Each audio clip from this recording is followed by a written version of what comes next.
Hello everyone, this is Parag. Now this lecture in Hindi. Okay. Uh, request along to request and respect to all the requests. I provided this lecture in Hindi. So यहाँ पे एक numerical दिया है. Find the tension carrying capacity of a single angle ISA 100 by 100 by 8. 100 by 100 by 8 ये equal angle है. ठीक है. Connected to the gusset plate. Gusset plates mean यहाँ पे जो दिख रही है प्लेट, इसको बोलते हैं गसेट प्लेट. इसका क्रॉस सेक्शन एरिया यहाँ पे दिए गए हैं. ओके. नाउ इसको हमने 3 बोल्ट से ज्वाइन किया है. 3 बोल्ट्स ऑफ 22 mm डायमीटर ऐसा इन्होंने दिया है. अब ये जो डायमीटर दिया रहता है ये डी रहता है. हमें इसको नॉमिनल डायमीटर मतलब डीएन बनाना पड़ता है, जो कि रहता है 22 + 2. अगर ये 20 रहता तो 20 + 2 किया रहता है हमने. ओके. सो हम इसको ऐसा करते हैं. ठीक है. तो ये डी है. Of pitch of 80 mm centre to centre. इन्होंने पिच दिया. पिच मतलब क्या होता है, 3 बोल्ट है तो बोल्ट का जो सेंटर और दूसरे बोल्ट का सेंटर है उनके दोनों का बीच का डिफरेंस उसको बोलते हैं पिच. एंड कनेक्शन मतलब क्या होता है, यह इस एंडिंग से तो पिच के सेंटर तक का डिस्टेंस उसको बोलते हैं एंड कनेक्शन. और ये जी मतलब इस यहाँ से इसमें बॉटम टू बोल्ट के सेंटर तक, इसको बोलते हैं जी. अगर इन वैल्यू को निकालना मतलब दिया नहीं है तो हमारे पास 3 फार्मूले रहते हैं. 2.5 D, 1.5 D and 0.6 into L1. मच्छर यहाँ पे कहाँ से आ गया. ओके. ठीक है. तो इनके हिसाब से हमें फार्मूले निकालने पड़ते हैं. और इनको भी अगर इसकी वैल्यू 38 आती है तो इसको राउंड ऑफ करके आप इसको 40 करें, मतलब राउंड ऑफ करके वैल्यू लीजिए. जैसे कि नॉर्मल है, अभी 2-3 प्रॉब्लम सॉल्व करेंगे तो उनमें समझ में आ जाएगा. ठीक है. तो हमें गिवन दिया है L1 L2 T. L1 मतलब होता ये लेग. ठीक है. अगर उन्होंने बोला है, अगर ये प्रॉब्लम में ऐसा रहता आया से 100 by 80 by 8 और longer leg connected to the gusset plate, तो मैं 100 mm को गसेट प्लेट को मैंने ज्वाइन किया रहता.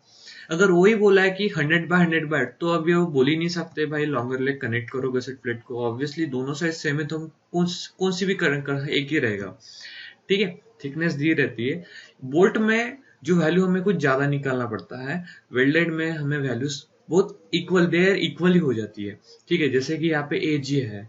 ठीक है. तो वहां पे एजी यहाँ पे हमें मिल जाएगा. स्टील टेबल हमें यूज करना पड़ता है और आईएस को 2007 यूज करना पड़ता है.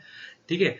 तो इसमें हम एजी निकालेंगे, साथ में एएन निकालेंगे. उसमें एजी मतलब ही एन हो जाता है. ठीक है. तो उसमें ये सब वैल्यू की चेंजेस रहती है. नाउ हमें यहाँ सब इतनी वैल्यू डी एन 5 डायमीटर 22 दिया है, मतलब डी दिया है, मैंने उसको डी एन किया है 24 + 2 ऐड करके. ठीक है. तो ये सब चीजें यहाँ पे है. नाउ मैं मेरी सेकंड स्लाइड ओपन करूंगा. मुझे चेंज करना है फॉर्मेट स्लाइड्स का, एक ही स्लाइड बनाना है पूरी. Now basic terms. इसमें बेसिक टर्म ऐसी है कि हमें एलवीजी और एलटीजी निकालना पड़ता है.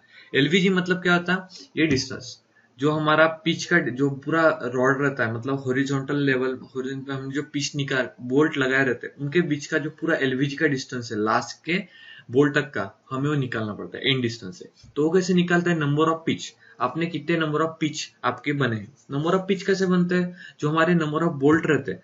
ठीक है. उसमें से आप 1 माइनस कर दो, 1 माइनस कर दो, तो हमेशा आपको नंबर ऑफ पिच, ये हमेशा यही फार्मूला रहेगा.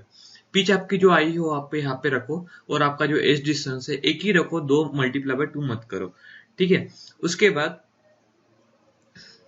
उसके बाद एलवीजी ये आपको मिल गया. यहाँ से फार्मूला पुट करने का फिर एलटीजी मतलब L1 × G होता है.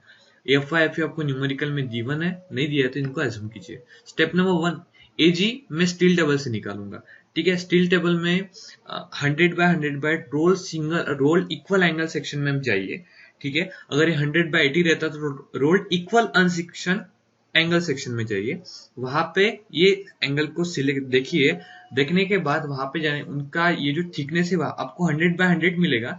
फिर आप 8 में मतलब थिकनेस के कॉलम में जाइए और थिकनेस के कॉलम में जाने के बाद आपको 15.39 सेंटीमीटर स्क्वायर में एरिया मिलेगा. आपको उसको mm स्क्वायर में कन्वर्ट करना है. उसके बाद एन का ये फार्मूला ऐसा कि जो ग्रॉस एरिया रहता है उसमें से हम डीएन को टी थिकनेस से मल्टीप्लाई करते हैं तो हमें नेट एरिया मिल जाता है. उसके बाद एएनसी का L1 - DN - T/2 × T ये फार्मूला है. इससे आपको एएनसी मिल जाता है. सिमिलरली एजीओ सिर्फ यहाँ से डीएन निकल जाता है.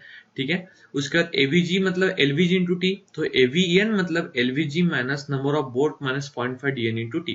ठीक है. तो ये सब फार्मूले है. ये आपको पूरा मैंने क्या किया है, सबसे पहले जो वैल्यू मुझे रिक्वायर्ड रहती है मैंने सब पहले ही निकाल के रख दिया, और बाद में जो हम 3 फार्मूले पुट करते हैं, जैसे मेरे इंग्लिश के लेक्चर्स में मैंने बताया है पहले प्रीवियस लेक्चर में कि हमको ये पुट करके हमें क्या करना है, वहां से मतलब जो भी वैल्यू हमें मिली है वो जस्ट वहां पे पुट करना है। 3 फार्मूले पुट करना है, तीनों में से जो भी कम रहेगी वो हमारी टेंसाइल स्ट्रेंथ रहेगी।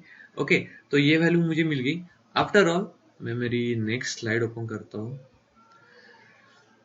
ओके, इसमें देखो जैसे कि मैंने बोला design strength due to yielding of cross section में निकालूंगा, इसमें वैल्यू में पुट करूंगा। उसके बाद मैं design strength due to rupture करूंगा निकालूंगा, इसमें मुझे बीटा की वैल्यू होना रहता है। ये जो स्टेटमेंट है ये आईएस कोड 2800 2007 ने पेज नंबर 33 पे दिया है, तो हमें इसको फॉलो करना है और बीटा की वैल्यू उतनी लानी है। लेकिन बीटा की वैल्यू लाते समय अभी यहाँ पे देखो W = L2 - T/2 ये फार्मूलेज है जो कि आईएस कोड में भी दिए हैं पेज नंबर 33 पे। उसके बाद BS = W पर G - T and LC = formula. लेकिन कंपेयरिंग करें इसको और वेल्डिंग के साथ जहाँ पे होती है, तो यहाँ पे ये सब चीजें W मतलब L2 होता है, BS मतलब W होता है, LC मतलब थिकनेस इंटू, मतलब वहां पे जाने के बाद हम देखेंगे। ठीक है, तो आपको बीटा की वैल्यू मिल जाती है। ध्यान में रखिए कि बीटा की वैल्यू इससे ये जो रिलेशन फॉलो करे, अगर ये रिलेशन फॉलो नहीं करते तो आपको ये वैल्यू लेना पड़ेगा। ठीक है, इसके हिसाब से अगर हम बीटा पुट करते तो हमारे पास सब वैल्यू है, आपको TDN मिल जाता है। TDN मिलने के बाद गामा M1 आपको पेज नंबर 28 से मिल जाएगा, वहां पे दिया है, आईएस कोड में ही है सब, सिर्फ आपको ढूंढना पड़ेगा।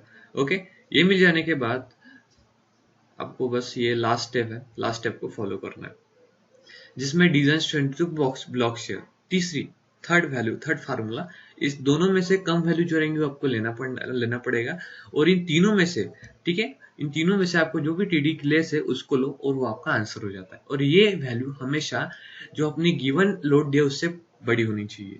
Okay, so thank you. अगर आपको ये नोट चाहिए तो आप मेरे डिस्क्रिप्शन में दिए हुए लिंक में जाके उस लिंक को ओपन कीजिए, आप मेरे वेबसाइट पे डायरेक्ट हो जाएंगे और वहां से आप डाउनलोड कर सकते हैं। Thank you for watching my tutorial and please subscribe.